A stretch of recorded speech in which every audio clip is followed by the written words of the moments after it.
नमस्कार विद्यार्थी मित्रांनो, स्पर्धा क्रीडा यूट्यूब चॅनल आपले स्वागत आहे. विद्यार्थी मित्रांनो, आजच्या लेक्चरमध्ये आपण सिम्प्लिफाईडचे तिन्ही अंक म्हणजे त्यामध्ये 36, 34 आणि 38 या तिन्ही अंकामधील आपण राजकीय घडामोडी एकदम डिटेलमध्ये या लेक्चरमध्ये कव्हर करणार विद्यार्थी मित्रांनो. आणि हे आपले राज्यसेवा पूर्व असेल, तसेच संयुक्त गट ब, गट क या पूर्व परीक्षेसाठी खूप इम्पॉर्टंट ठरणार आहे. तशी येणारी गट क मुख्य परीक्षा असेल किंवा येणाऱ्या सरळ सेवा भरती असेल त्यासाठी हे लेक्चर खूप इम्पॉर्टंट ठरणार आहे. आणि यामध्ये आपण सर्व एकदम डिटेलमध्ये या घडामोडी कव्हर करणार आहेत बघा.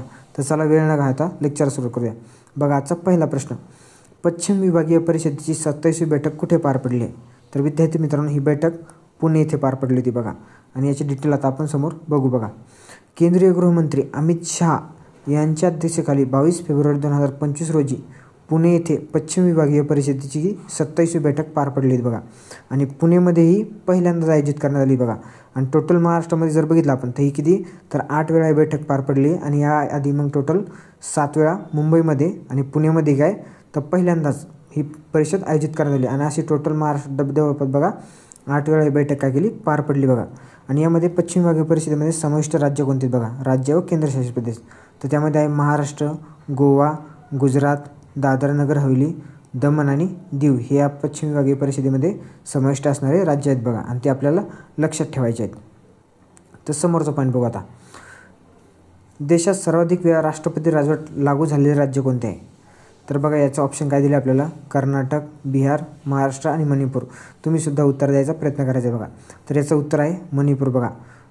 देशात सर्वाधिक वेळा राष्ट्रपती राजवट कुठं, मणिपूरमध्ये. जवळपास किती, तर 11 वेळा लागू झालेली बघा. आणि नुकतीच फेब्रुवारी 2025 देखील त्या लागू करण्यात आली. आपण पॉईंट डिटेलमध्ये बघणारच बघा. कलम 356 अंतर्गत मणिपूरमध्ये 13 फेब्रुवारी 2025 रोजी राष्ट्रपती राजवट लागू करण्यात आली होती.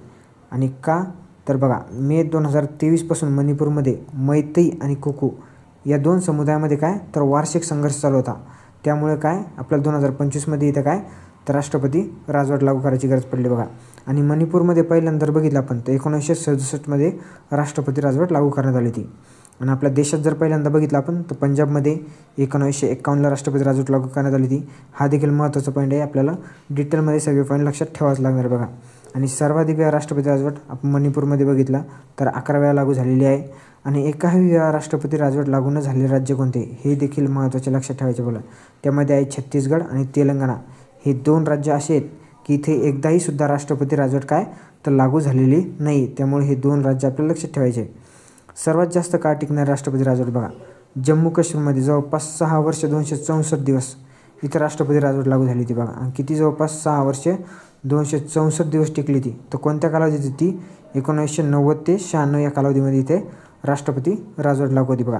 आपल्याला हे पॉईंट लक्षातच ठेवायचे बघा. देशात सर्वाधिक पहिल्यांदा कुठं, तर आपल्या पंजाबमध्ये 1951 लागू झाली ती. सर्वाधिक वेळा कुठं, तर मणिपूरमध्ये झाली आता जवळपास 11 वेळा. आणि एकदाही लागू न झाले राज्य कोणते लक्षात ठेवायचे आपल्याला, तर छत्तीसगड आणि तेलंगणा लक्षात ठेवायचे. आणि सर्वाधिक काळ कुठं लक्षात ठेवायचे आपल्याला, जम्मू काश्मीरमध्ये ठेवायचे, जवळपास 6 वर्ष 264 दिवस. आता समोरचे पॉईंट बघा. आता सर्वात कमी काळ टिकलेली राष्ट्रपती राजवट बघा कुठे, आता कर्नाटकमध्ये आणि बिहारमध्ये जवळपास फक्त किती 7 दिवस टिकलेली. आणि कर्नाटकमध्ये किती, तर 1990 लागू करण्यात आली ती. आणि बिहारमध्ये 1995 लागू करण्यात आली. अशा तऱ्हेने आपलं हे पॉईंट लक्षात ठेवायचे बघा.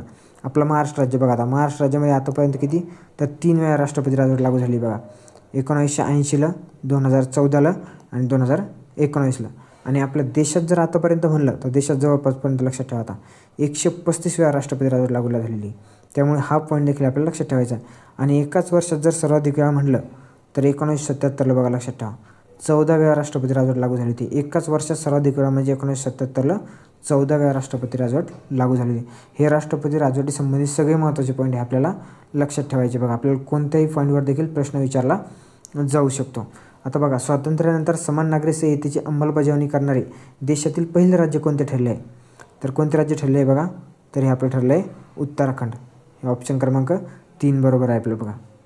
समोरचं पॉईंट बघा. आता स्वातंत्र्यानंतर समान नागरी संहितेची अंमलबजावणी करणारे उत्तराखंड देशातील काय तर पहिलं राज्य ठरले बघा.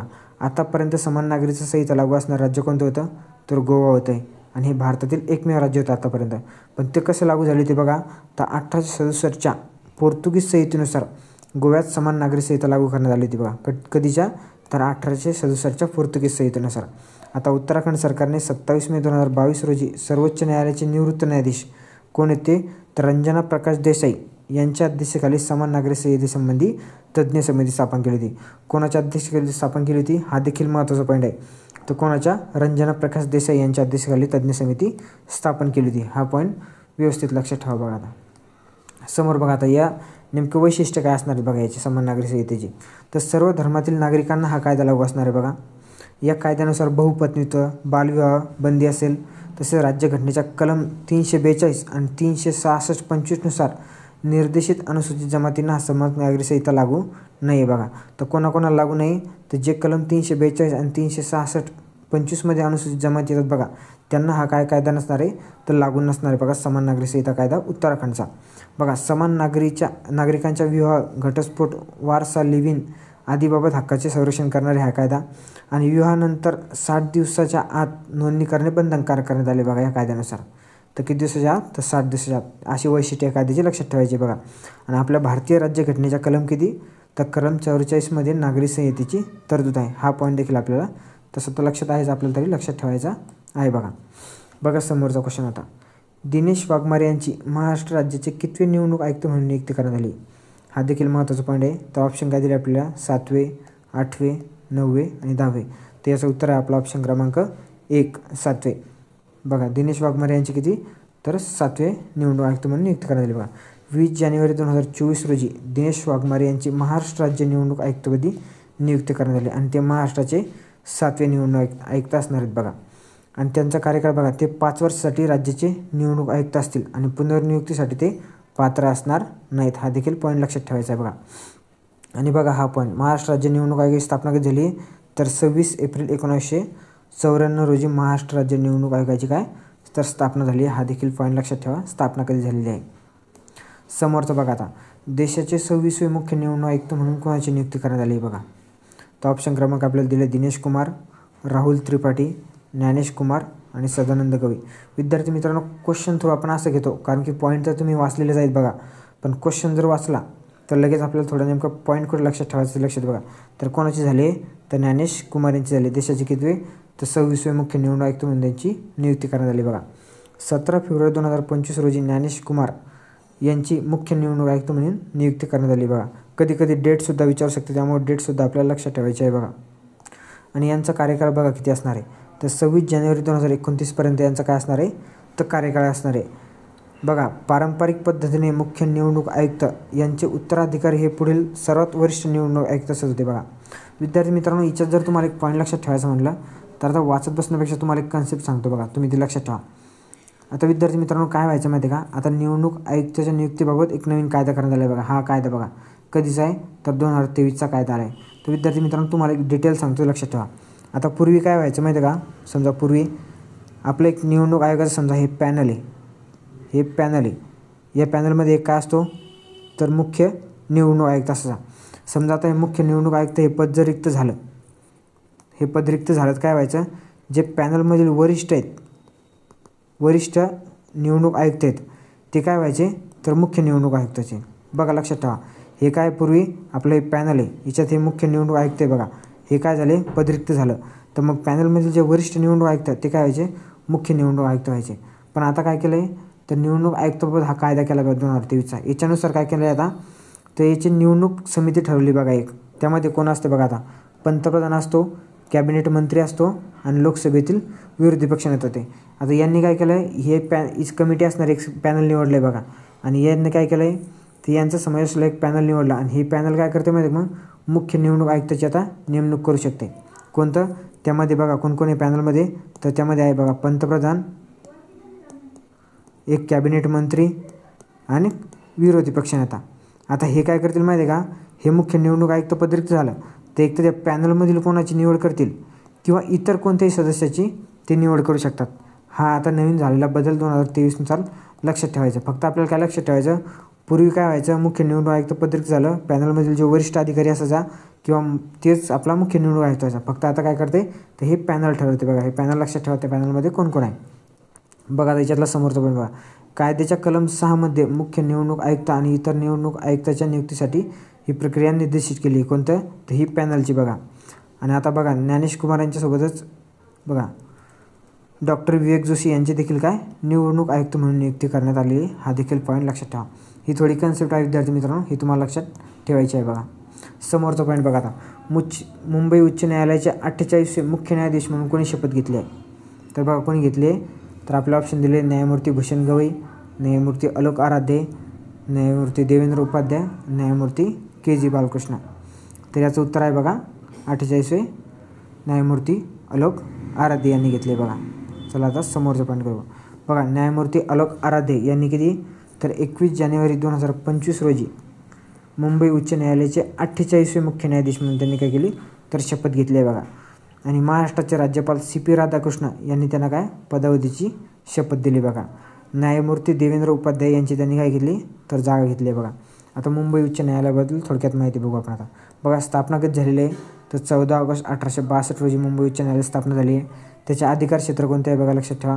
महाराष्ट्र, गोवा, दादर नगर हवेली, दमण आणि दीव हे काय मुंबई उच्च न्यायालयाचे अधिकार क्षेत्र आहे. बघा समोर थोडी माहिती बघू आपण आता. मुख्यपीठ कुठे आहे बघा मुंबईला, आणि खंडपीठे बघा लक्षात ठेवा नागपूर, औरंगाबाद, पणजी आपले छत्रपती संभाजीनगर. आणि अजून एक नवीन आता होते विद्यार्थी मित्रांनो, ते लक्षात ठेवा आता कोल्हापूर देखील आता एक होते. बघा हे काय आता कोल्हापूर देखील नवीन खंडपीठ होणार आहे, त्यामुळे ते देखील आपल्याला लक्षात ठेवावं लागेल. आता पहिले मुख्य न्यायाधीश कोण होते बघा मुंबई उच्च न्यायालयाचे, सर मॅथ्यू रिचर्ड्स सॉस हे काय होते, तर पहिले मुख्य न्यायाधीश होते. बघा आणि स्वातंत्र्यानंतरचे पहिले मुख्य न्यायाधीश कोण होते, तर न्यायमूर्ती M.C. छागलाई होते. आणि पहिल्या महिला मुख्य न्यायाधीश कोण होत्या, तर सुजाता मनोहर ह्या होत्या. हे देखील पॉईंट लक्षात ठेवा. बघा सुजाता मनोहर ह्या काय, तर पहिल्या महिला मुख्य न्यायाधीश होत्या. हा देखील पॉईंट तुम्ही लक्षात ठेवायचा. हे आपल्याला क्वेश्चन विचारला जाऊ शकतो याच्यावर, म्हणजे सरळ सेवा असो किंवा कंबाईनला देखील क्वेश्चन विचारला जाऊ शकतो, त्यामुळे हे पॉईंट आपल्याला लक्षात ठेवायचे. चला जाऊया समोरच्या पॉईंटकडे. बघा अनुसूचित जातींच्या म्हणजे SCच्या वर्गीकरणाची अंमलबजावणी करणारे देशातील पहिले राज्य कोणते ठरले आहे, तर बघा आपल्याला काय दिले ऑप्शन, तेलंगणा, कर्नाटक, तामिळनाडू आणि बिहार. तर याचं उत्तर आहे आपलं ऑप्शन क्रमांक 1 मधलं तेलंगणा. म्हणजे अनुसूचित जातींच्या SCच्या वर्गीकरणाची अंमलबजावणी करणाऱ्या देशातील पहिलं राज्य कोणतं, तर तेलंगणा हे राज्य ठरलं. चला याच्याबद्दल आपण थोडी डिटेल माहिती बघू आता. बघा अनुसूचित जातींच्या SCच्या वर्गीकरणाची अंमलबजावणी करण्याची अधिसूचना कधी काढली त्यांनी, तर 14 एप्रिल 2025 रोजी यांनी अधिसूचना काढली होती. बघा त्यानुसार तेलंगणा बघा कायदा कधीचा 2025चा करण्यात आला. बघा म्हणजे SC कायदा, तेलंगणा SC कायदा म्हणजे आरक्षणाचे तर्कसंगीकरण कायदा म्हणतो आपण त्याला, हा कधीचा 2025चा. बघा आणि देशात अशी अंमलबजावणी करणारे तेलंगणा देशातील काय, तर पहिलंच राज्य ठरलं आहे. बघा हा देखील पॉईंट आपल्याला लक्षात ठेवायचा आहे. बघा अनुसूचित जातींच्या वर्गीकरणासाठी तेलंगणा सरकारने उच्च न्यायालयाचे निवृत्त न्यायाधीश बघा कोण, न्यायमूर्ती शमीन अख्तर, ह्या पण देखील पॉईंट महत्त्वाचा. बघा हा लक्षात ठेवा कोणाच्या, तर शमीन अख्तर यांच्या अध्यक्षतेखाली आयोगाची स्थापना केला होता. बघा आणि तेलंगणा सरकारने फेब्रुवारी 2025मध्ये आयोगाच्या शिफारस स्वीकारल्या. कधी स्वीकारल्या होत्या, तर फेब्रुवारी 2025मध्ये स्वीकारल्या. आणि कोणाच्या अध्यक्षतेखाली आयोग स्थापन केला होता, तर न्यायमूर्ती शमीन अख्तर यांच्याखाली. हे देखील महत्त्वाचा पॉईंट. बघा तर राज्यात किती 59 अनुसूचित जाती आहे. बघा त्यांना नोकरीमध्ये आणि शिक्षणात असलेल्या 15% आरक्षणाचे बघा जवळपास 3 गटात वर्गीकरण करण्याची शिफारस आयोगाने केली आहे. म्हणजे राज्यात किती, तर 59 अनुसूचित जाती आहेत. बघा आणि त्यांच्या शिक्षणात आणि नोकरीत किती, तर 15% आरक्षण जे आहे त्याचे वर्गीकरण किती, तर 3 गटामध्ये करायचे सांगितले आयोगाने, अशी शिफारस केली. हा पॉईंट लक्षात ठेवा तुम्ही फक्त एवढा. तर चला आता समोरचा पॉईंट बघू आता. न्यायमूर्ती भूषण गवई यांच्याबाबत खालील विधानाचा विचार करा. बघा पहिलं विधान काय, ते देशाचे 52वे सरन्यायाधीश आहेत, बरोबर आहेत. ते सरन्यायाधीश पदावर विराजमान होणारे तिसरे दलित व्यक्ती ठरले आहेत, हे चुकीचं आहे. बघा ते किती, तर दुसरे दलित व्यक्ती ठरले आहे. सरन्यायाधीश होणारे पहिले दलित व्यक्ती न्यायमूर्ती के.जी. बालकृष्ण आहेत, हे देखील विधान बरोबर आहे. तर आपल्याला काय विचारलं आहे, अयोग्य विधाने कोणते आहेत, तर इथं काय उत्तर आपलं ऑप्शन क्रमांक 2 आहे. बघा चला आपण याच्या डिटेल माहिती बघू आता. बघा 14 मे 2025 रोजी न्यायमूर्ती गवई यांनी देशाचे किती, तर 52वे सरन्यायाधीश म्हणून शपथ घेतली आहे. बघा कितवे, 52वे. आणि न्यायमूर्ती के.जी. बालकृष्ण यांच्यानंतर न्यायमूर्ती गवई हे सरन्यायाधीश पदावर विराजमान होणारे दुसरे दलित व्यक्ती ठरले. हा देखील महत्त्वाचा पॉईंट आहे, हा लक्षातच ठेवायचा आहे बघा आपल्याला. आणि सर्वोच्च न्यायालयाचे सरन्यायाधीश होणारे न्यायमूर्ती गवई नागपूर बार असोसिएशनचे तिसरे सदस्य ठरले आहेत. तर नागपूर बार असोसिएशनचे तिसरे सदस्य दुसरे दलित व्यक्ती आणि नागपूर बार असोसिएशनचे तिसरे. मग याआधी 2 कोण होते, तर न्यायमूर्ती मोहम्मद हिदायतुल्ला हे होते आणि न्यायमूर्ती शरद बोबडे होते. बघा हे असे लक्षात ठेवायचे तुम्हाला, नागपूर बार असोसिएशनचे तिसरे व्यक्ती. आणि पहिले 2 देखील तुम्हाला लक्षात ठेवायचे, न्यायमूर्ती मोहम्मद हिदायतुल्ला आणि न्यायमूर्ती शरद बोबडे बघा.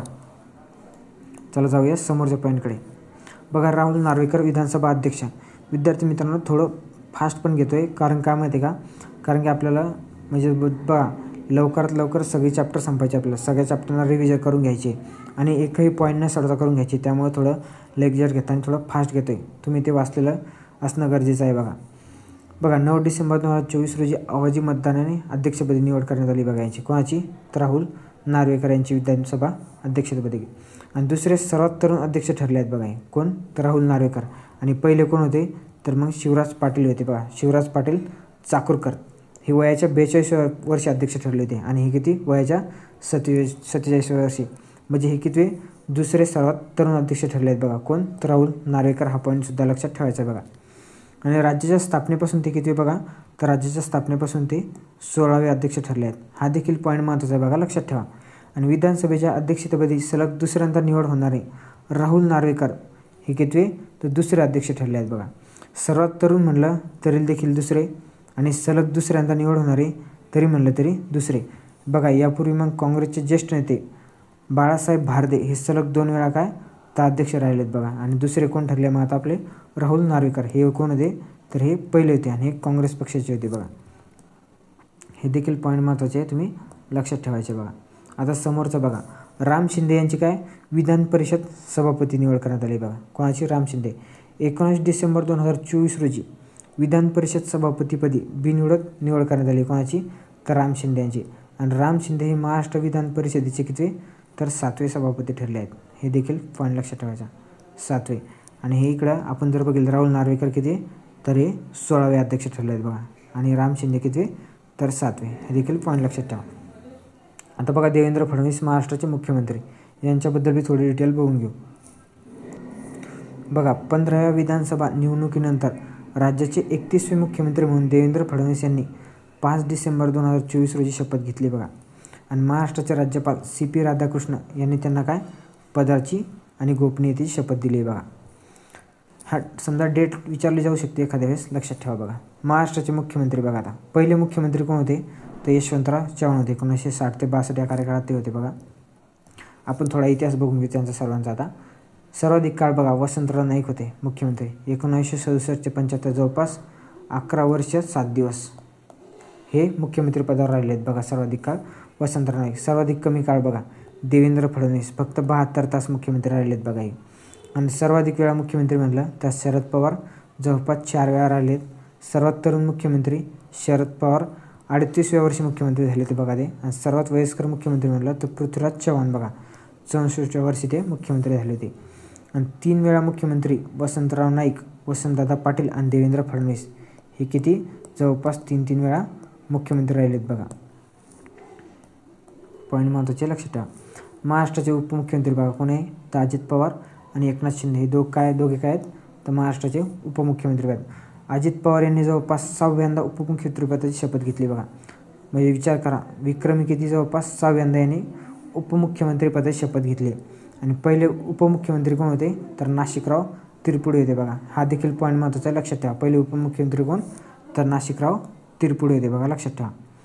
आता हा एक महत्त्वाचा पॉईंट आहे बघा, सध्या चर्चेत होता, विधेयक प्रलंबित ठेवणे बघा. आता हे खूप महत्त्वाचं आहे आणि याच्यावर क्वेश्चन विचारला जाऊ शकतो विद्यार्थी मित्रांनो.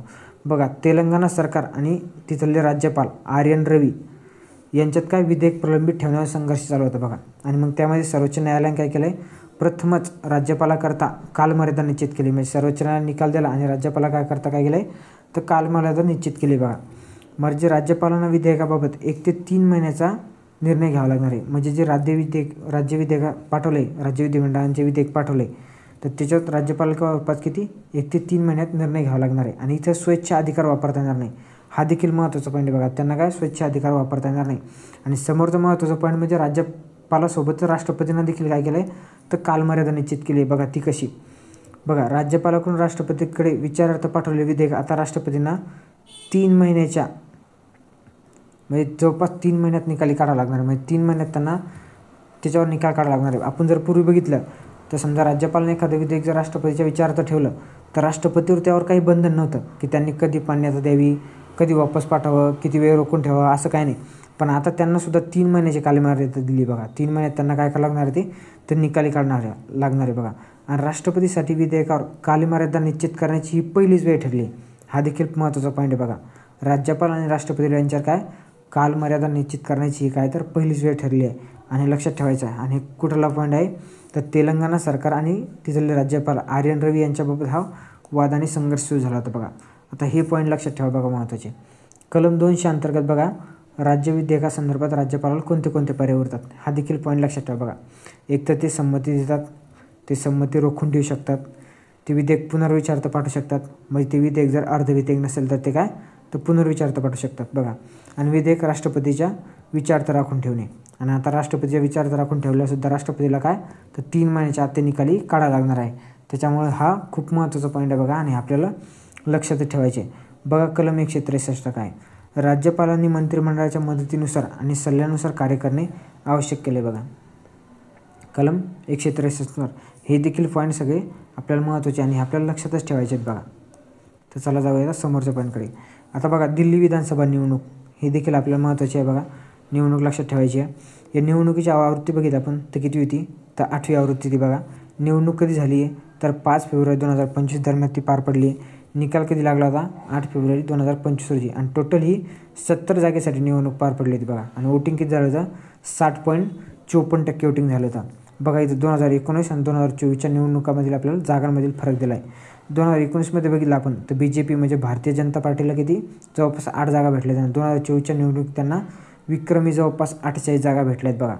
आणि आम आदमी पक्ष जो आहे बघा तर यांना 2019मध्ये 62 जागा आणि आता 2024मध्ये यांना फक्त 22 जागा झाल्या. त्यामुळेच का तिथे काय झालं तर BJP तिथे सरकार स्थापन झालं बघा BJचं. आणि रेखा गुप्ता बघा मुख्यमंत्री झाल्या तिथं, रेखा गुप्ता. आणि या 4थ्या महिला मुख्यमंत्री ठरल्या आहेत इथं आता सध्या दिल्लीच्या मुख्यमंत्री ठरल्या आहेत बघा. आणि पहिल्या मुख्यमंत्री कोण आहेत तर सुषमा स्वराज होते बघा. त्या देखील भाजपाच्या नेत्या होत्या. आणि ह्या आतिशी मार्लेना लक्षात ठेवत आहे. आतिशी मार्लेना देखील लक्षात ठेवा. दिल्ली विधानसभेच्या त्या काय आता पहिल्या महिला विरोधी पक्षनेत्या आहे. यांच्यावर विचारला जाऊ शकतो प्रश्न. हा देखील सध्या महत्त्वाचा पॉईंट आहे. दिल्लीच्या पहिल्या महिला विरोधी पक्षनेत्या ठरल्या आहेत त्या कोण तर आतिशी मार्लेना. त्यामुळे तो लक्षात ठेवायचा आहे बघा. आता नरेंद्र मोदी यांचा विक्रम बघा. हा देखील पॉईंट महत्त्वाचा आहे बघा. पंतप्रधान नरेंद्र मोदी यांनी माजी पंतप्रधान इंदिरा गांधी यांचा विक्रम म्हणून सलग सर्वाधिक काळ पंतप्रधान भूषवणारे दुसरे पंतप्रधान ठरले आहेत बघा. म्हणजे इंदिरा गांधी यांचा काय केला त्यांनी विक्रम मोडला आहे बघा. आणि भारताचे पहिले पंतप्रधान जवाहरलाल नेहरू यांच्या नावावर जवळपास 15 ऑगस्ट 1947 ते 27 मे 1964 या कालावधीत 16 वर्ष 286 दिवस भारताचे सर्वाधिक काळ पंतप्रधान राहण्याचा विक्रम आहे. सध्या पंतप्रधान जवाहरलाल नेहरू यांच्या नावाने बघा. जवळपास म्हणजे 6130 दिवस त्यांच्या नावाने विक्रम आहे बघा. हा लक्षात ठेवा 6130 दिवस हे नंबर 1ला आहेत कोण आपले पंडित जवाहरलाल नेहरू. त्याच्यानंतर नरेंद्र मोदी यांच्या नावावर किती आहे सध्या तर 4078 दिवस आहे बघा. 4078 दिवस पंतप्रधान पद भूषवण्याचा विक्रम सध्या त्यांच्या नावावर आहे. आणि त्याच्यानंतर होत्या इंदिरा गांधी बघा किती 4077 दिवस होता. आता यांचा विक्रम नरेंद्र मोदी यांनी मोडला आहे. आणि त्याच्यानंतर चौथी होते मनमोहन सिंग बघा 3656 दिवस त्यांच्या नावावर होता. याच्यातलं फक्त लक्षात कधी ठेवायचं आपल्याला तर पंडित जवाहरलाल नेहरू सध्या 1 नंबरला आहे, 2 नंबरला नरेंद्र मोदी आले आणि 3 नंबरला इंदिरा गांधी. हा सध्या पॉईंट फक्त आपल्याला लक्षात ठेवायचे आहेत बघा. तर चला विद्यार्थी मित्रांनो नरेंद्र मोदीबद्दल आपण समोर काही महत्त्वाचे पॉईंट बघूयात. त्यांच्या संबंधित काही महत्त्वाचे मुद्दे आहेत. स्वातंत्र्यानंतर जन्मलेले ते पहिले आणि एकमेव पंतप्रधान आहेत बघा. सर्वाधिक काळ पंतप्रधान राहिलेले ते बिगर काँग्रेसची व्यक्ती आहेत बघा. जे बिगर काँग्रेसी म्हणतो आपण त्यांना ते सर्वाधिक काळ पंतप्रधान राहिलेले ते एकमेव व्यक्ती आहेत. बिगर हिंदी भाषिक राज्यातून सर्वाधिक काळ पंतप्रधान राहिलेले नेते आहेत बघा. ते गुजरातमधून आले आहेत बघा. पूर्ण 2 टर्म पूर्ण करणारे आणि 2 वेळा बहुमताने निवडून येणारे पहिले आणि एकमेव बिगर बघा इथे लक्षात ठेवा बिगर काँग्रेसी व्यक्ती ते. त्याच्यामुळे ते लक्षात ठेवायचं आहे. आणि जवाहरलाल नेहरू यांच्यानंतर राजकीय पक्षाचे नेते म्हणून सलग 3 वेळा निवडणुका जिंकणारे दुसरे पंतप्रधान आहेत बघा. म्हणजे सगळं राजकीय पक्षाचे नेते म्हणून सलग 3 वेळा निवडणुका जिंकणारे ते दुसरे पंतप्रधान आहे. याच्या आधी फक्त पंडित नेहरू यांच्या नावावर तो विक्रम आहे. आणि त्याच्यानंतर पंतप्रधान नरेंद्र मोदींच्या नावावर देखील तो विक्रम आहे. देखील पॉईंट लक्षात ठेवायचे आहे बघा. आता समोरचा पॉईंट बघा. महाराष्ट्र विशेष जनसुरक्षा विधेयक 2024 बघा. कोणी मांडले आहे तर देवेंद्र फडणवीस आपल्या महाराष्ट्राचे मुख्यमंत्री यांनी मांडले. आणि विधानसभेत मंजूर कधी झाले बघा ते 10 जुलै 2025 रोजी. नेमका याचा उद्देश काय बघा तर डाव्या अतिरेकी संघटना किंवा तत्सम घटकांच्या म्हणजे गटांच्या बेकायदेशीर कारवायास रोखणे हा याचा उद्देश आहे. म्हणजे डाव्या अतिरेकी संघटना किंवा तत्सम गटांच्या बेकायदेशीर कारवाया रोखणे हा याचा उद्देश असणार आहे बघा. आणि असं प्रकारचं विधेयक मंजूर करणारे महाराष्ट्र हे 5वं राज्य ठरले आहे बघा. म्हणजे सार्वजनिक सुरक्षा कायदा करणारे महाराष्ट्र हे 5वं राज्य ठरले आहे. तर पहिलं कोण आहे तर छत्तीसगड आहे, दुसरं तेलंगणा, तिसरं आंध्र प्रदेश, चौथं ओडिसा आणि महाराष्ट्र आपलं कितवं तर जवळपास 5वं राज्य ठरले बघा. बघा या कायद्यानुसार बेकायदा संघटनाच्या सदस्यांना 2 ते 7 वर्षाची तुरुंगवासाची शिक्षा होणार आहे बघा. किती 2 ते 7 वर्ष तुरुंगवासाची शिक्षा होणार आहे बघा या सदस्यांना, या संघटनाच्या सदस्यांना. त्यासाठी हे विधेयक आहे बघा. याच्यात आपल्याला महत्त्वाचं लक्षात ठेवायचं मला विद्यार्थी मित्रांनो, तर मंजुरी कधी भेटली हे लक्षात ठेवा आणि महाराष्ट्र 5वं राज्य आहे हे लक्षात ठेवा आणि याचा उद्देश लक्षात ठेवा फक्त. बाकी जास्त असं काही लक्षात ठेवण्यासारखं नाही यामध्ये. बघा आता 4 जणांची राज्यसभेवर निवड करण्यात आली आहे. यात बी फक्त लक्षात ठेवून घ्या, राज्याची घटनेच्या कलम 80(1) आणि 3 अन्वये राष्ट्रपतीद्वारे यांना नामनिर्देशित केले जाते बघा. आता कोणाकोणाची निवड करण्यात आली बघा. उज्ज्वल निकम यांची निवड करण्यात आली. ते ज्येष्ठ विधिज्ञ बघा महाराष्ट्र राज्याचे ही बघा हे निवड झाली त्यांची. आणि हर्षवर्धन श्रृंगला बघा हे श्रृंगला आहेत, हर्षवर्धन श्रृंगला हे निवृत्त परराष्ट्र सचिव बघा यांची देखील निवड झाली. सदानंद मास्टर बघा हे केरळमधील भाजपाचे नेते आहेत. आणि मीनाक्षी जैन हे दिल्ली स्थित इतिहासकार आहेत बघा. ह्या काय आहेत तर इतिहासकार आहेत. हा पॉईंट लक्षात ठेवा, मीनाक्षी जैन बघा. हे पॉईंटचे नावं लक्षात ठेवा फक्त. जास्त काही याच्यावर क्वेश्चन आला तरी शकतो, नाही तर क्वेश्चन येणार देखील नाही विद्यार्थी मित्रांनो बघा याच्यावर. बघा लोकपालचे नवीन ब्रीदवाक्य बघा काय. भारतीय लोकपालचे नागरिक शक्तीकरण भ्रष्टाचार उजारीकरण हे नवीन ब्रीदवाक्य बघा. काय तर नागरिक शक्तीकरण आणि भ्रष्टाचार उजागीकरण हे ब्रीदवाक्य बघा नवीन लोकपालचं. आणि जुनं वाक्य काय हागिद्रा कास्यस्वी धनम हे जुनं वाक्य होतं बघा. हे काय लक्षात ठेवायचं, नवीन लक्षात ठेवा फक्त. आणि भारताचे लोकपाल आणि लोकायुक्त कायदा कधीचा आहे तर 2013चा आहे. हा लक्षात ठेवा. आपण डिटेल माहिती बघा याच्याबद्दल. लोकपाल लोकायुक्त कायदा कधी लक्षात ठेवायचा आपल्याला 2013चा लक्षात ठेवायचा बघा. स्थापना कधी 16 जानेवारी 2014 रोजी. यामध्ये बघा एक अध्यक्ष असतो आणि 8 सदस्य असतात. हे आपल्याला लक्षात ठेवायचं आहे. एक अध्यक्ष असतो आणि 8 सदस्य असतात बघा. अध्यक्ष बघा माजी सरन्यायाधीश सर्वोच्च न्यायालयाचे न्यायाधीश बघा. आणि 8 सदस्यामध्ये बघा 4 न्यायिक असतात आणि 4 गैरन्यायिक असतात बघा. हे लक्षात ठेवायचं फक्त. आपल्याला लक्षात काय ठेवायचा लोकपालमध्ये एक अध्यक्ष प्लस 8 सदस्य हा तुम्ही लक्षात ठेवा बघा. आणि पहिले अध्यक्ष कोण होते तर पिनाकी चंद्र घोष होते. आणि सध्याचे अध्यक्ष कोण आहे न्यायमूर्ती अजय खानविलकर आहेत बघा. यांची आपण आता कमिटी बघू आता. म्हणजे निवड समिती कोण आहे बघायची. यांच्या निवड समितीमध्ये पंतप्रधान असतात, लोकसभेचे अध्यक्ष असतात, विरोधी पक्ष नेते असतात, भारताचे सरन्यायाधीश असतात आणि एक प्रख्यात कायदेपंडित असतात बघा. ही लोकपालची काय आहे तर निवड समिती आहे बघा. हा पॉईंट लक्षात ठेवा बघा. समोर बघा आता सिक्कीमला 50 वर्ष पूर्ण झाले. सिक्कीम या राज्याला काय तर 50 वर्ष पूर्ण झाले बघा. सिक्कीम 16 मे 1975 रोजी 36व्या घटनादुरुस्तीने भारताचे कितवे तर 22वे राज्य झाले होते बघा. तर 22वे. याच्या आधीचं लक्षात ठेवा बघा. 35व्या घटनादुरुस्ती 1974ने सिक्कीमला काय तर 2A अंतर्गत भारतीय संघ राज्य सहयोगी राज्याचा दर्जा देण्यात आला होता. किती सहयोगी राज्याचा दर्जा कितव्या 35व्या घटनादुरुस्ती. पण 36व्या घटनादुरुस्तीनंतर त्याला भारताचे 22व्या राज्याचा दर्जा दिला होता. आता त्याला किती तर 50 वर्ष पूर्ण झाले बघा. आणि हे विशेष कलम विचारू शकतो लक्षात ठेवा बघा. कलम 371 सिक्कीम राज्याला काही विशेष तरतूद प्रदान करण्यात आले बघा. कोणत्या कलमानुसार तर 371 नुसार लक्षात ठेवा. सिक्कीमची राजधानी कोणती आहे तर गंगटोक आहे. हा देखील पॉईंट लक्षात ठेवा. सिक्कीम संबंधित लक्षात ठेवा बघा. सिक्कीमला केवळ की कोणत्या तर पश्चिम बंगाल राज्याची सीमा लागलेली. हा देखील पॉईंट लक्षात ठेवा. एखाद्या वेळेस आला राजकीयमध्ये भारताच्या भूगोलाच्या तर हा पॉईंट विचारला जाऊ शकतो. तर मग सिक्कीमला काय तर फक्त पश्चिम बंगाल राज्याची राजकीय सीमा लागली. हा देखील पॉईंट लक्षात ठेवा.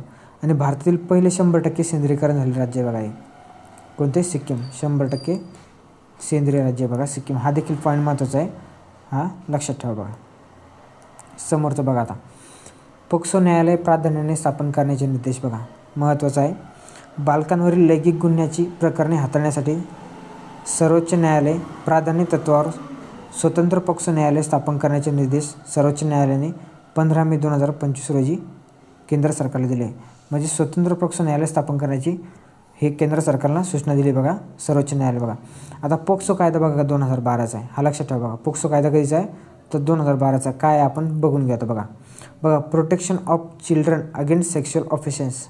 हा बघा म्हणजे लैंगिक गुन्ह्यापासून बालकाचे संरक्षण हा कायदा कधीचा आहे, तर पोक्सो कायदा 2012चा आहे. हा पॉईंट पहिले लक्षात ठेवा, 2012चा कायदा आहे. याची अंमलबजावणी कधी झाली होती, 14 नोव्हेंबर 2012ला बालदिनी याची अंमलबजावणी झाली होती बघा, हा देखील लक्षात ठेवा. संबंधित मंत्रालय कोणतं आहे बघा, तर महिला व बालविकास मंत्रालय हे संबंधित आहे बघा पोक्सो कायद्याचे बघा. आणि उद्देश काय बघा याचा, लैंगिक शोषण, लैंगिक छळ आणि पोर्नोग्राफीपासून मुलांचे काय तर संरक्षण करणे ह्याचा मुख्य उद्देश आहे, लक्षात ठेवा कायद्याचा. आणि पहिले पोक्सो न्यायालय कोणतं आहे बघा, तर गोवा येथे बघा 2013ला स्थापन झाले. ते पहिले पोक्सो न्यायालय कुठं, तो गोवा येथे स्थापन झाले 2013ला. आता याच्यात सुधारणा बघा 2019ला सुधारणा करण्यात आली. काय सुधारणा करण्यात आली होती बघा, तर गंभीर लैंगिक अत्याचारासाठी फाशीच्या शिक्षेसह कठोर शिक्षा समावेश करण्यात आल्या. कधी तर सुधारणा कधी 2019ला करण्यात आली, म्हणजे फाशीच्या शिक्षेचा कठोर शिक्षेचा समावेश देखील यामध्ये करण्यात आला. आणि अंमलबजावणीला लक्ष कोण देते बघा, तर राष्ट्रीय बाल हक्क संरक्षण आयोगाच्या अंमलबजावणी लक्ष देते. कशाच्या, तर जो आपला पोक्सो कायदा आहे याच्या अंमलबजावणीला लक्ष देते. कोणतं, तर राष्ट्रीय बाल हक्क संरक्षण आयोग बघा, तो पॉईंट देखील लक्षात ठेवायचा आहे आपल्याला. समोरचं बघा, आता राजभाषा विभागाला किती जवळपास 50 वर्ष पूर्ण झाले बघा. आता 29 जून 1975 रोजी या विभागाची काय तर स्थापना झाली होती. कधी, 1975ला. आणि आता 26 जून 2025 रोजी सुवर्ण महोत्सव वर्ष म्हणजे जवळपास 50 वर्ष याचे साजरे करण्यात आले बघा. बघा सुवर्ण महोत्सव सोहळ्याचा भाग म्हणून 11 जुलै 2025 रोजी हैदराबाद येथे दक्षिण संवाद नावाचा कार्यक्रम आयोजित करण्यात आला बघा. 50 वर्ष पूर्ण झाल्यानिमित्त कोणता, तर हैदराबाद येथे कोणता, तर दक्षिण संवाद नावाचा कार्यक्रम आयोजित करण्यात आला होता. हा देखील महत्त्वाचा लक्षात ठेवा. कोणता कार्यक्रम आयोजित करण्यात आला होता, तर दक्षिण संवाद नावाचा कार्यक्रम आयोजित करण्यात आला. तर राजभाषा विभागाला किती जवळपास 50 वर्ष पूर्ण झाले, त्यामुळे हा पॉईंट लक्षात ठेवा. आणि कोणता कार्यक्रम आयोजित करण्यात आला हा देखील पॉईंट लक्षात ठेवा बघा. आता बघा हे महत्त्वाचे आपल्याला याच्यावर मॅच द पेअरमध्ये क्वेश्चन विचारला जाऊ शकते बघा, त्यामुळे आपल्याला हे पॉईंट लक्षात ठेवण्याची गरजेचे आहेत. कारण की यावर जोडायला आलं जर क्वेश्चन आला तर आपल्याला येणं गरजेचं आहे बघा. आता बघा हिंदी ही राष्ट्रभाषा नसून राजभाषा आहे, हा पॉईंट आपल्या सर्वांना माहिती आहे. आता कलम 343(1) काय बघा, हिंदी ही भारताची राजभाषा आहे. कशामध्ये दिले, कलम 343(1) मध्ये. आता कलम 343(2) मध्ये बघा काय दिले, इंग्रजी 15 वर्ष सहयोगी राजभाषा म्हणून कार्य कायम राहील. किती, तर 15 वर्ष. आणि राजभाषा अधिनियम 1963 द्वारे ही मुदतवाढ देण्यात आली बघा. कलम 346 बघा काय दिले, तर राज्य व केंद्रशासित प्रदेश यांच्यातील संवादाची वापराची भाषा म्हणजे कोणती असेल, ते इंग्रजी असेल. कलम 346 मध्ये म्हणजे राज्य व केंद्र यांच्यातील काय असणार आहे, ते संवादाची जी भाषा असणार आहे तर ती कोणती, इंग्लिश असणार आहे बघा. हा पॉईंट लक्षात ठेवा. असं कलम 346 मध्ये दिले आहे. आणि 347 मध्ये काय दिले, मोठ्या लोकसंख्येने मागणी केल्यास राष्ट्रपती एखाद्या राज्यात अधिकृत वापरासाठी भाषेला मान्यता देऊ शकतात. कलम 347 नुसार बघा. आता कलम 348 मध्ये काय दिले आहे बघा, सर्वोच्च न्यायालय व उच्च न्यायालय यांचा कामकाज व कायदे विधेयक इत्यादीसाठी काही इंग्रजी भाषा वापरली जाईल. म्हणजे न्यायालयीन भाषा ही कोणती असणार आहे, ते इंग्रजी असणार आहे. कोणत्या कलमानुसार, तर 348 नुसार लक्षात ठेवा. आता कलम 351 काय बघा, आता संस्कृत व इतर भाषेतील शब्दसंग्रह आत्मसात करून हिंदीच्या प्रसारात चालना देणे समृद्ध करण्याचे निर्देश बघा. म्हणजे काय, संस्कृत आणि इतर भाषेतील शब्दसंग्रह आत्मसात करून हिंदीच्या प्रसाराला चालना देणे व समृद्ध करण्याचे निर्देश देणे कलम 351 मध्ये बघा. हे देखील पॉईंट महत्त्वाचे आहे, लक्षात ठेवा. समोरचा पॉईंट बघा, आता राष्ट्रीय आणीबाणीला जवळपास किती आता 50 वर्ष पूर्ण झाले बघा. हा देखील महत्त्वाचा पॉईंट आहे, याच्यावर देखील क्वेश्चन विचारला शकतो बरं का. हा सध्या खूप महत्त्वाचा पॉईंट आहे बघा. 25 जून 1975 रोजी देशात लागू करण्यात आलेल्या राष्ट्रीय आणीबाणीला 25 जून 2025 रोजी किती जवळपास 50 वर्ष पूर्ण झाले बघा. सिक्कीम राज्याला देखील 50 वर्ष पूर्ण झाले आणि आणीबाणीला देखील काय 50 वर्ष पूर्ण झाले. त्याबाद 2024 मध्ये भारत सरकारने 25 जून हा दिवस काय तर संविधान हत्या दिन म्हणून घोषित केला होता. जी आणीबाणी लागू केली होती हा दिवस काय तर 2024 मध्ये संविधान हत्या दिन म्हणून घोषित केला होता 25 जून. आणि आता काय तर त्याला 50 वर्ष पूर्ण झाले, त्यामुळे लक्षात ठेवा बघा. आता चला आपण याच्याबद्दल डिटेल माहिती बघू आता आणीबाणीबद्दल बघा. हिचा कालावधी कोणता होता बघा, तर 25 जून 1975 ते 21 मार्च 1977ला ही आणीबाणी लागू होती बघा. आता प्रकार कोणता होता या आणीबाणीचा बघा, ही राष्ट्रीय आणीबाणी म्हणून घोषित करण्यात आली होती. राष्ट्रीय आणीबाणी कलम 352 अंतर्गत देण्यात आलेले कारण काय होते, तर अंतर्गत अशांतता हे कारण देण्यात आलं होतं. आणि घोषणा कोण केली होती, तर फखरुद्दीन अली अहमद तेव्हाचे राष्ट्रपती होती इंदिरा गांधी सरकारच्या टायमातले, यांनी घोषणा केली होती. शिफारस कोणी केली होती, तर इंदिरा गांधी सरकारने केली. आता नेमकं पार्श्वभूमी बघा, नेमकं का लागू करण्याची पाळी आली होती आणीबाणी बघा. तर अलाहाबाद उच्च न्यायालयाने 12 जून 1975 रोजी निवडणूक गैरव्यवहारामुळे इंदिरा गांधी यांची निवडणूक काय केली होती, तर अवैध घोषित केली होती. कोणत्या? अलाहाबाद उच्च न्यायालय. तर मग त्यानंतर काय झालं, जयप्रकाश नारायण यांच्या नेतृत्वाखाली मोठे आंदोलन निघले होते बघा. म्हणजे जनता पक्षानं तो खूप मोठे आंदोलन काढले होते जयप्रकाश नारायण यांच्या अध्यक्षतेखाली बघा, यांच्या नेतृत्वाखाली. आणि मग राजकीय अस्थिरता निर्माण झाली होती आणि पंतप्रधानांनी राजीनामा द्यावा अशी मागणी मोठ्या प्रमाणात सुरू झाली होती बघा. म्हणजे मोठ्या प्रमाणात पंतप्रधानांनी राजीनामा द्यावा अशी मागणी सुरू झाली होती. मग त्याच्या कारणामुळे यांनी काय केलं होतं, तर आपल्या देशामध्ये आणीबाणी लावली होती. आणि कारण काय दिलं होतं, तर अंतर्गत अशांतता. हा पॉईंट लक्षात ठेवायचा बरं का. त्याचे प्रमुख परिणाम बघा आता समोर काय झाले ते. मग कलम 14, 19, 21, 22 अंतर्गत मूलभूत हक्क निलंबित करण्यात आले होते. तसे वृत्तपत्रावर सेन्सॉरशिप कायदा लादण्यात आला होता. तसे विरोधी पक्षाचे नेते कार्यकर्ते यांना 1971च्या मिस्सा बघा अंतर्गत सुरक्षा कायद्याअंतर्गत काय तर तुरुंगात टाकण्यात आले होते. हा देखील पॉईंट लक्षात ठेवा. आणि हा देखील संजय गांधी यांच्या नेतृत्वाखाली काय सक्तीची नसबंदी मोहीम सुरू करण्यात आली होती बघा. हा देखील पॉईंट महत्त्वाचा आहे. आणि मग त्याच्यानंतर काय तर त्यांनी 42वी घटना मिनी कॉन्स्टिट्यूशन आपण ज्याला म्हणतो 42वी म्हणून घटनादुरुस्ती केली होती बघा. आणि याच्यानुसार काय करण्यात आले होते, तर न्यायपालिकेचे अधिकार कमी करण्यात आले होते. म्हणजे न्यायालयाने यांच्या विरोधात निकाल दिला होता ना, तर मग न्यायपालिकेचे अधिकार कमी करण्यात आले. मूलभूत कर्तव्य जोडण्यात आली आणि समाजवादी धर्मनिरपेक्ष हे शब्द जोडण्यात आले होते बघा. आपण हे बघितलं 42वी घटनादुरुस्ती मिनी कॉन्स्टिट्यूशन करण्यात आली आणि त्यानुसार काय करण्यात आले होते, मग न्यायपालिकेचे अधिकार कमी केले, मूलभूत कर्तव्य जोडण्यात आली होती बघा. समाजवादी धर्मनिरपेक्ष एकात्मता असे शब्द देखील ॲड करण्यात आले होते बघा. हा लक्षात ठेवायचा आहे. त्याच्यानंतर बघा काय झालं, आणीबाणीच्या नंतर बघा काय झालं. आणीबाणीनंतर 1977च्या निवडणुकीत काँग्रेसचा पराभव झाल्यानंतर आणि मग जनता पक्ष सत्तेवर आला बघा. आणि जनता पक्ष सत्तेवर आल्यावर यांनी काय केलं माहिती आहे तर मग त्यांनी 42वी घटनादुरुस्ती केली होती. यांनी काय केलं 1978मध्ये 44वी घटनादुरुस्ती केली आणि काय केलं, आणीबाणी जाहीर करणे कठीण करण्यात आले बघा. आणि अंतर्गत शांतता या शब्द काढून टाकण्यात आला आणि त्याच्या जागी काय मग सशस्त्र बंड या शब्दाला टाकण्यात आला बघा. आपण बघितलं आहे बघा 44वी घटनादुरुस्ती आपण वाचतो त्यामध्ये काय मग तर अंतर्गत शांतता हा शब्द काढून टाकण्यात आला आणि कोणता मग त्याऐवजी सशस्त्र बंड हे शब्द टाकण्यात आला आहे बघा. हा देखील पॉईंट लक्षात ठेवा. 42वी घटनादुरुस्ती अशा प्रकारे ही आणीबाणी तुम्हाला लक्षात ठेवायची, सगळे पॉईंट लक्षात ठेवायचे बघा व्यवस्थित, कारण की कोणत्या पॉईंटवर देखील क्वेश्चन विचारला जाऊ शकतो. आता बघा थोडक्यात आपण काय करू, काही संक्षिप्त घडामोडी बघून घेऊयात बघा. आता उत्तर प्रदेश सरकार बघा, उत्तर प्रदेश विधानसभा भाषांतरकाराची सुविधा असलेली देशातील पहिली विधानसभा ठरली. तर कोणती? उत्तर प्रदेश विधान काय तर भाषांतरकाराची सुविधा उपलब्ध असलेली देशातील पहिली विधानसभा ठरली. हा पॉईंट महत्त्वाचा आहे. हा लेखा परीक्षक वगैरे आताच TCSद्वारे आलेल्या एक्झामला हा क्वेश्चन विचारून झाला आहे, देखील महत्त्वाचं आहे, त्यामुळे आपल्याला लक्षात ठेवायचा. बघा नवी दिल्ली येथे केंद्रीय मंत्री डॉक्टर जितेंद्र सिंह यांच्या अध्यक्षतेखाली 12वी राष्ट्रीय पेन्शन अदालत आयोजित करण्यात आली होती बघा. नवी दिल्ली येथे बघा, लक्षात ठेवा पॉईंट हा देखील. दिब्रुगड आसामची दुसरी राजधानी असणार आहे बघा. आणि विधानसभा निवडणुकादरम्यान भारतीय निवडणूक आयोगाने पश्चिम दिल्लीत चंद्रयान से चुनातक उपक्रम राबवला आहे बघा. चंद्रयान से चुनातक उपक्रम कोणी राबवला आणि कुठे राबवला असा क्वेश्चन विचारला जाऊ शकतो.